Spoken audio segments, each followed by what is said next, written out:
The night wind howled across the lonely Wyoming plains, rattling the old cabin shutters like bony fingers tapping for entry. And inside, the cowboy paced in front of the dying flames, staring at the door as though expecting something terrible to appear from the midnight snowstorm that had swallowed the prairie whole, his breath fogging in the freezing air while he wondered how much longer the old firewood supply could last, because if the flames died, so would he. The temperature outside was merciless enough to carve ice into his bones, and he never expected the frantic pounding at the door that made him whirl around, and going instantly to the rusty revolver he'd inherited from his father. But when he flung open the door, the wind nearly ripped it from his grasp, revealing a girl bundled in tattered furs, her face pale, her boots iced, teeth chattering violently as she collapsed forward into his arms. Without question, he dragged her inside, securing the door against the storm's fury, and he set her near the fireplace, rubbing her arms and tossing the last few logs onto the flames, realizing with dread that the woodpile was nearly gone, and refilling it meant stepping back into the blizzard where even the wolves refused to roam. So he wrapped her in blankets, brewed the strongest coffee he could manage, and waited for morning, praying the storm would pass. But hours dragged on, and the cabin grew colder, the fire shrinking into glowing embers, and she finally woke with frightened eyes, whispering that she'd gotten lost after her horse slipped at the frozen creek and ran off, leaving her stranded in the wild until she spotted the glow from his chimney.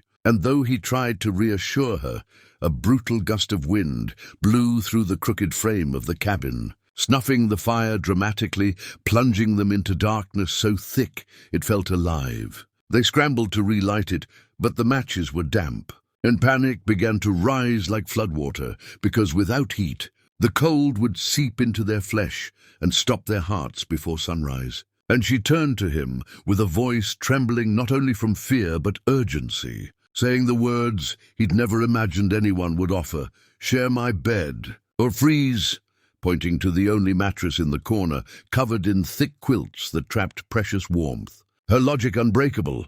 2 bodies meant 2 hearts pumping heat, 2 chests warming shared blankets, survival through closeness.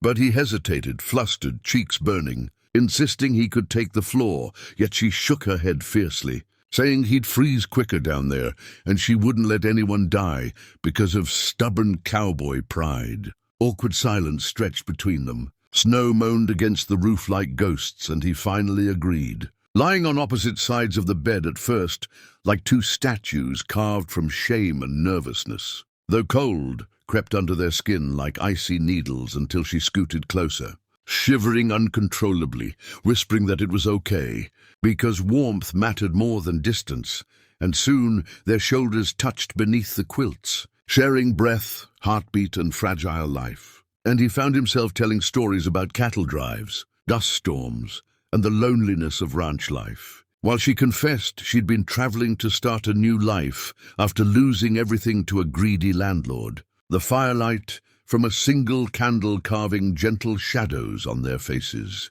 The storm howled louder, shaking the cabin, but somehow they felt safer together, and as hours crawled by, they became more comfortable, awkwardness dissolving into laughter, shared dreams, and whispered fears about the world beyond those walls, realizing loneliness was colder than the winter outside. When dawn finally spilled weak gold along the horizon, the storm had died, the world outside blanketed in silver frost, and he rose carefully so she could rest, stepping outside to gather firewood and check the damage, finding his fences torn down and tracks near the trees, meaning outlaws had been nearby, searching for cabins to raid, which twisted his stomach in dread because tonight's storm may have saved their lives. When he returned, she was sitting up, hair messy, blanket draped like royal robes, smiling with gratitude brighter than morning sun, and he promised to escort her safely to the nearest town and help her find work. Unwilling to let the cruel world swallow her again, and as they prepared to leave, she paused at the cabin door, cheeks pink, voice soft, saying she'd never forget his kindness, nor the warmth shared when the world froze outside. And he felt something new warming inside him, something no storm could touch. They rode into town together, and word of their improbable survival spread among ranchers like wildfire. A tale whispered around taverns, inspiring others to show kindness to strangers on cold nights. Because warmth wasn't just heat, it was humanity itself. And as their wagons rolled forward, he dared to ask if she'd ever consider returning to that little cabin.